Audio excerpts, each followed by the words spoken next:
ஒரே ஒரு வசனம். உங்கள் வாழ்வில் கவலை ஏற்படும் போது, உங்கள் வாழ்வில் பிரச்சனை ஏற்படும் போது, உங்களை இந்த உலகம் எதிர்ப்புகளால் பிரச்சனைகளால் சூழும் போது, உங்கள் வாழ்வு இனிமேல் நகருமா, இதோ என் வாழ்வு முடிந்துவிடக் கூடாதா என்றெல்லாம் நீங்கள் எண்ணும் போது, எனக்கு இந்த உலகத்திலே யாருமே இல்லையா கை கொடுக்க தோள் கொடுக்க, இருளிலே வாழ்கின்றேனே, வெளிச்சம் ஏற்படவே செய்யாதா, என் பிரச்சனைகள் நீங்கவே செய்யாதா என்று எண்ணி புலம்பி தங்களுடைய வாழ்வை முடித்து விடலாம் என்ற எண்ணம் ஏற்படும் போது, இந்த ஒரு வசனத்தை மட்டும் குர்ஆனில் திறந்து படியுங்கள். உங்கள் உள்ளம் அல்லாஹ்வுடைய அன்பால் நிரம்பும் இன்ஷா அல்லாஹ். எந்த வசனம்? குறிப்பெடுத்துக் கொள்ளுங்கள். எல்லோரும் ஒரு பேப்பரை எடுத்து அந்த பெண்ணை வைத்து அதில் எழுதுங்கள் அந்த வசனத்தை. சூரத்து ஜுமர் 53வது வசனம். சூரத்து ஜுமர் 53வது வசனம். நம் மரண நேரத்திலும் இந்த வசனம் நம் கண்ணுக்கு முன்னால் வர வேண்டும். மலக்குல் மௌத் எம்மை அழைக்க வரும்போது, அல்லாஹ்வை சந்திக்க செல்லக்கூடிய அந்த நேரத்தில் இந்த வசனம் என் கண்களுக்கு முன்னால் ஓட வேண்டும். குல் யா இபாதியல்லதீன அஸ்ரஃபு அலா அன்ஃபுஸிஹிம் லா தக்னது மிர் ரஹ்மத்தில்லாஹ். சுப்ஹானல்லாஹ். அல்லாஹ்வுடைய அருளை இதைவிட எப்படி விளக்குவது? வரம்பு மீறி தங்களுக்கு தாங்களே அநீதம் செய்து, அஸ்ரஃபு வீணடித்து தங்களையே வரம்பு மீறி பாவம் செய்த என் அடியார்களே, சுப்ஹானல்லாஹ். அல்லாஹ்வுடைய ரஹ்மத்தை பாருங்கள். அவன் அல்லாஹ்விற்கு மாறு செய்கிறான், அல்லாஹ்விற்கு பாவம் செய்கிறான், அல்லாஹ் இட்ட கட்டளைகளை மீறுகிறான்.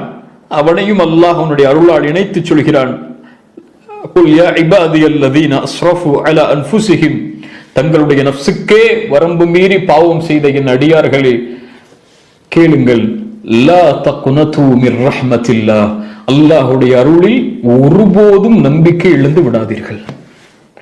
எந்த நேரத்திலும், எந்த சூழ்நிலையிலும், எந்த இருள் சூழ்ந்தாலும், எந்த பிரச்சனையால் உங்களுடைய வாழ்வு சூழ்ந்தாலும், எந்த கவலையால் உங்களுடைய வாழ்வு சூழ்ந்தாலும், இந்த உலகமே உங்களை புறக்கணித்து விட்டாலும், இந்த உலகமே உங்களை எதிர்த்து விட்டாலும், உங்களை ஏற்றுக்கொள்ள இந்த உலகத்திலே யாரும் இல்லை என்றாலும், இந்த உலகம் உங்களுக்கு எதிராக திரும்பிவிட்டாலும், பொருளாதார நெருக்கடியால், நோயின் நெருக்கடியால், குடும்பத்தின் நெருக்கடியால், சூழ்நிலையின் நெருக்கடியால் உங்களுடைய வாழ்வு சூழ்ந்தாலும், லா தக்னது மிர் ரஹ்மத்தில்லாஹ், அல்லாஹ் இருக்கிறான், அவனுடைய அருளில் ரஹ்மத்தில் ஒருபோதும் நம்பிக்கை இழந்து விடாதீர்கள். லா தக்னது மிர் ரஹ்மத்தில்லாஹ், இன்னல்லாஹ யக்ஃபிரு ذுனூப ஜமீஆ, உங்களுடைய எல்லா பாவங்களையும் அல்லாஹ் மன்னித்து விடுவார். அல்லாஹ்விடத்திலே மனம் திருந்தி நீங்கள் பாவ மன்னிப்பை கேட்டால் அல்லாஹ் ரப்புல் ஆலமீன் உங்களுடைய எல்லா பாவங்களையும் மன்னித்து விடுவான். லா தக்னது மிர் ரஹ்மத்தில்லாஹ், இன்னல்லாஹ யக்ஃபிரு ذுனூப ஜமீஆ, ஏன்? இன்னஹு ஹுவல் கஃபூருர் ரஹீம், அவன்தான் பாவங்களை மன்னிக்க கூடியவன், அவன்தான். சொல்லுங்கள், இன்னஹு ஹுவ அல் கஃபூர் அர் ரஹீம், அவன் ரஹீம், அவன் இரக்கமுடையவன், அவன் ரஹ்மத்தை உடையவன், அவன் அர் ரஹ்மான், அவன் அர் ரஹீம். இன்னஹு ஹுவல் கஃபூருர் ரஹீம்.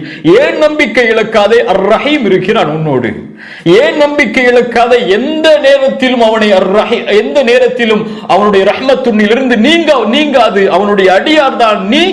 இந்த உலகத்திலே உனக்கு அவகாசம் உண்டு. உன்னுடைய தொண்டை குழியை உயிர் அடைக்கும் வரை என்ன பாவம் செய்தாலும், என்ன குற்றம் செய்தாலும், மனம் திருந்து இறைவா உன்னிடத்திலே வருகிறேன், என்னை மன்னித்து விடு என்று கேட்டாலும், ஹத்த ஷிர்கே செய்தாலும், இணை வைப்பே செய்தாலும், மரணத்திற்கு முன்னால் ஒருவன் மனம் திருந்தி அல்லாஹ் இணை வைத்து விட்டேன், உன்னிடத்திலே மீண்டு வருகிறேன் என்று கூறினால் அல்லாஹ் ரப்புல் ஆலமீன் உன்னை ஏற்றுக்கொள்வான். இன்னஹு ஹுவல் கஃபூருர் ரஹீம். ஏன்? அவனுடைய அருளில் நம்பிக்கை இழக்காதே. அவன்தான் பாவங்களை மன்னிப்பவன், அவன்தான் அர் ரஹீம்.